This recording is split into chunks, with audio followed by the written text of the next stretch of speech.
Sanibonani molweni ndenamkela kwezaseTV ngesiXhosa. Hayi ke isaqhubeka ke ekakwenzo noNomalanga. So ke seyibone kakuhle ke ifoto ke ngusisi uyamxelela ke ukwenza uba you kissed uSibongile Kwenzo. Ethi nje wayesazi yena uba ikhona into eyenzekayo kubo boyi-2. Yena wenzani waphika amenza umuntu ongazithembiyo.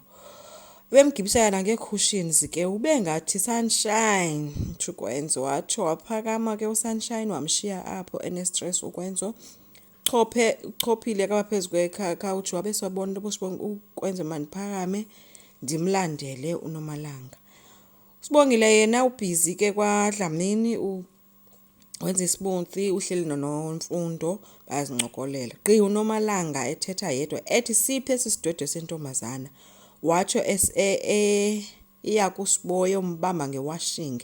Nanke ke noNomfundo ezama ke unqanda uSibongile uxakane nento ke.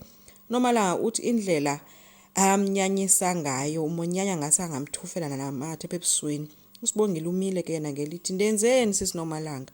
Wabe ethi ubucinga uba sawuze ndiyazi uba wena ubhizi ulandelana nendoda yam.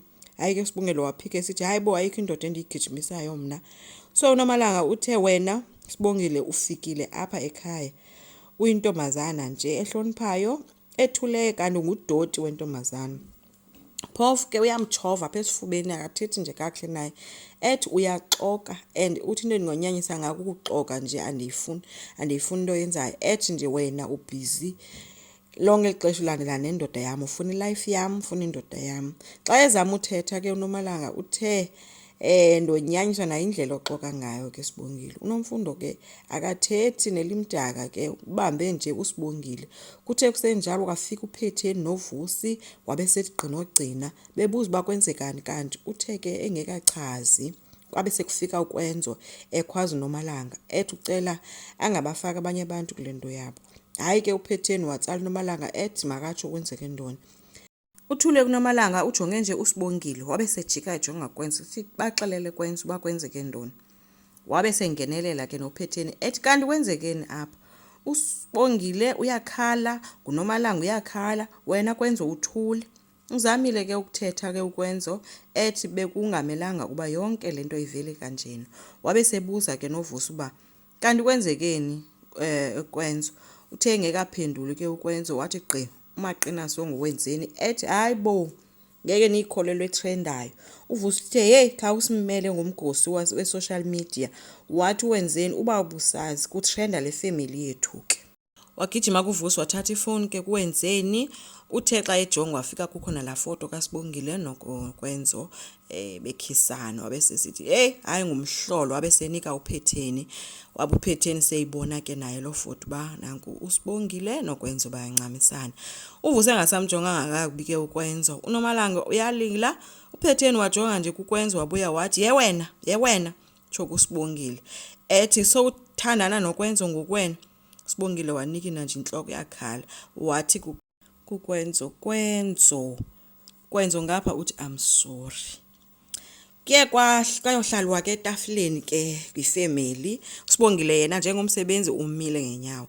uNomalanga ke ubuze kuKwenzo uba ikhona na into akwamcela yona uba makamenzile waze akamenzela. uKwenzo uphendule ngelithi ndiyaxolisa Nomalanga ibi mistake lento yenzeke kanye uyaxoka ke phofu. uSibongile ke uthule umane ejonga nje uKwenzo ngokathethayo. uNomalanga uthe eyona nto eyenza lento ibe worse kukuba ukhethe this low class girl. Waqala phansi ke ukuhlimpini kuSibongile kuba lento noko itsho kabuhlungu enhliziyweni ethi uNomalanga bendithi noko unayo itaste engangcono kunale. uKwenze umane ethi Nomalanga sukuma ke uNomalanga ngelithi uyobetha uSibongile phakama noKwenzo uyonqanda. uNomalanga umphathele iqhox ke uSibongile. Sezimele ke shame uSibongile ngapha koKwenzo wabe sephakama ke noVusi eyobanga uSibongile kwenzela into ba amkhusele kuNomalanga. uKwenzo ke uthe ucela uNomalanga lenzondo nomsindo anawo awuzise kuye. uSibongile akenzanga nto ethi ndim ingxaki apha. Wonyanya ke uNomalanga ethi ude uyamthethelela waphinda ke kwahlaliwa phansi ke again waqala ke uNomalanga ukulila ethi I want my dad. Uphetheni uthe hayi akho sidingo so stress utatakho sizoyilungisa yonke lento. uNomalanga uthe oyena muntu mna endimaziyo ndikhathalelayo apha ngutatam. Uphetheni uthe nami ndiyakukhathalela kakhulu. Uthi ke uNomalanga ilizwe lonke lihleka mna ngenxa yale post. Uphetheni uthe hayi izokwazi kaloku ukususwa bese ngqanisisa kwabanye kubani ithi izokwazi ukususwa wabese phendula aqala ugcina ethi ewe sizokwazi mama ukuyisusa. Kuthiwe ke hayi makangakhathazeki yonke into izolungiswa.